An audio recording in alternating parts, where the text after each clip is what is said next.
Mr. Daniel Padilla, abay may isang napakagandang news, and Miss Carla Estrada in may bagong apo na ipinakilala sa publiko. Ang lahat ng yan, but before that, if you haven't subscribed yet to my YouTube channel, please don't forget to like, share, and subscribe at hit mo na rin ang notification bell for more showbiz updates. Bago tayo of course magpatuloy sa ating updates for today's video, ay nais kong pasalamatan kayo for always watching and trusting this channel. Thank you so much sa inyong laging panonood at palagi ang pagsubaybay sa mga updates po natin. Maraming salamat po.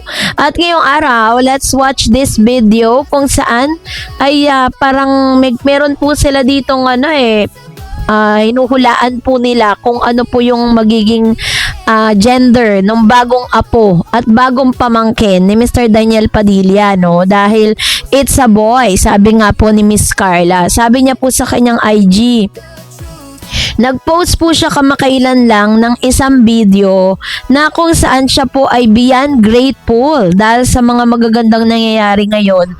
Hindi lang sa karera ng kanyang mga anak, but of course, pati na rin doon po sa mga nangyayari ngayon sa kanyang bagong apo. Sabi niya po sa kanyang post, Miss Carla Estrada. Sabi niya, ayan. So, ang kanya pong post ay about doon sa kanilang gender reveal na naganap. Sabi po ng caption niya dito, grateful beyond words to the Lord for another beautiful blessing, another baby boy added to our family. My heart is full. I couldn't ask for more, only to give thanks for His endless love and grace. So, ito pong party na ito ay dinaluhan ng kanilang mga close friends, ng kanilang mga kaibigan, no? Kaibigan po ng kanyang anak na siyang nagdadalang or magkakaroon ng panibagong anak.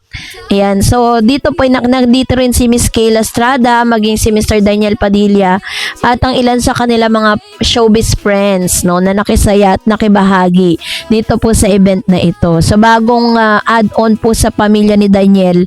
Kaya naman, hindi rin po maikakaila na marami din ang nananabik, no, na magkaroon na rin ng panibago pang apo itong si Miss Carla para kay Daniel, para makita naman natin yung magiging lahi niya. 'Di ba?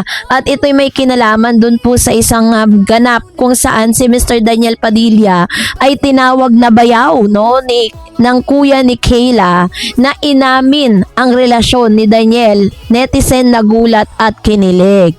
So, mainit na chismis ito. Hindi ba man diretsang inaamin, tila lumalalim na nga ang relasyon ng isang sikat na aktor at ng isang magandang aktres matapos tawaging bayaw ang kanyang kuya, ang lalaki.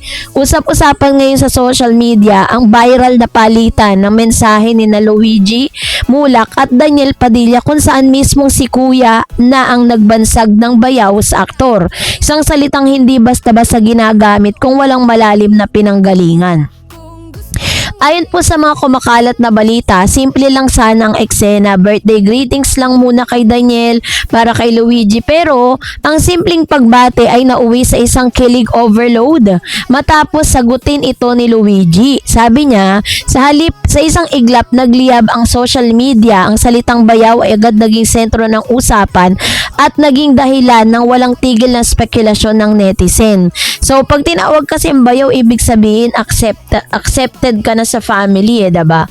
Para sa maraming netizen, hindi ito basta biro. Sa kulturang Pilipinong pagtawag ng bayaw ay may bigat na parang unofficial confirmation, sign ng acceptance at indikasyon ng seryosong relasyon.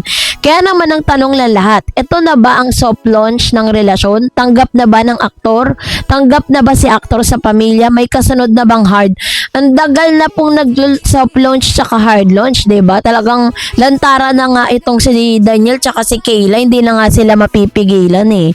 Para sa mga hindi pa nakakaalam, magkapatid sina Carla Estrada at Luigi sa na si Janice de Belen. Samantalang ama ni Luigi ay si Aga Mulak. Ang ama naman ni Kayla ay si Jan Strada. Kaya half brother, half sister sila. So, kaya kung si Luigi mismo ang tumawag na bayaw kay Daniel, ibig sabihin may level of acceptance na galing mismo sa pamilya ni Kayla.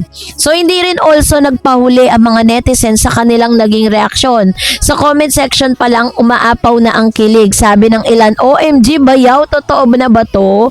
Approve kay kuya na. Ito nang hinihintay namin. Hard launch na please. May ilan ding hindi agad naniwala. Baka joke lang. Wag muna mag-assume. Too early to celebrate. Pero aaminin man o hindi, kinilig din ang karamihan. Sa totoo lang, matagal nang may palatandaan na special na ugnayan ng dalawa. Ilan sa mga napansin ng netizen, ang madalas nilang pagkikitang magkasama sa events. May mga sightings sa tila couple vibes at may mga pagkakataong tila'y pinapakilala na sa pamilya. Sa isang ulat, nakita pa silang magkasama sa outreach activity at isang senyales na hindi na basta casual ang kanilang closeness. So, yung bayaw energy ni Daniel, hindi rin to unang pagkakataon na tinawag na bayaw si Daniel. Kasi noong mga nakaraang buwan, napansin din ng netizen na sinuportahan niya ang negosyo ni Luigi. Pinost at promote niya ang produkto nito at tila very close na sa pamilya. So, doon pa lang makikita mo na talagang may pag-uusap na at meron na pong kumbaga parang may level of acceptance na talaga sa magkabilang panig. Matagal na siyang acting bayaw, ngayon official na, sabi niya. Yun naman ang sinasabi ng iba. Ito ngayon ang pinakamainit na debate. So, sabi po ng isang opinion, totoo na talaga, may approval na ang pamilya, open ang interaction, hindi na tinatago ang sa publiko. Meron din namang option number 2, pakilig strategy lang daw, pampataas ng engagement para manatiling relevant at controlled reveal lang. Pero kung nagpagbabasihan natin yung consistency ng kanilang sightings, mas maraming naniniwala na legit na ito. Kasi sinasabi po nila, marami pa rin kasi talagang mga fans po si Daniel na hindi pa rin talaga ganun ka 100% sampalataya dun sa kanilang mga nakikita. No, na sinasabi nila na meron lang daw pelikula or proyektong binubuo between Kayla at Daniel. Kaya po talaga sila po ay parang ginagawa ng issue. Pero sa mga nakikita natin, talagang may katotohanan na dahil kasama na rin yung pamilya. Sa modern showbiz, may tinatawag na soft launch, pahapyaw na clues, medium reveal, public appearance, at hard launch official confirmation. Sa ngayon, mukhang nasa soft to medium stage na ang dalawa at bayaw moment. Posibleng stepping stone sa full confirmation. Bakit nga ba big deal ang isang salita? Kasi nga 'di ba, ang bayaw ay may emotional weight, may cultural meaning at implikasyon ng relasyon. Kaya hindi natin nakapagtataka kung bakit sumabog ang issue dahil lang sa isang salita, no? So ready na sila for the next level kilig.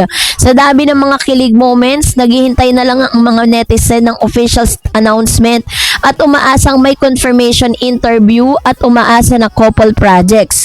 Mailan pa nga nagsasabing kasunod nito ang engagement, wedding bell soon, at medyo advance mag-isip ang mga fans, but that's showbiz. So hindi basta-basta bayaw moment na to, may pinanggagalingan ng tawag na yon at may lalim ang relasyon na unti-unting lumilitaw. Habang wala pang official confirmation, patuloy ang pag-obserba ng netizen, pag-a-analyze ng bawat galaw at walang tigil na kilig. So, yun po yung kanilang, yun yung ating mga assessment with regards to that. Kaya, let's be happy for Daniel and Kayla. Soon, ay meron na silang tinatawag na official statement with regards to their relationship. And that's it for today. For more videos and updates, please don't forget to like and subscribe. And please don't forget to follow my Facebook page, Dar Eds TV and Daraj channel. God bless everyone.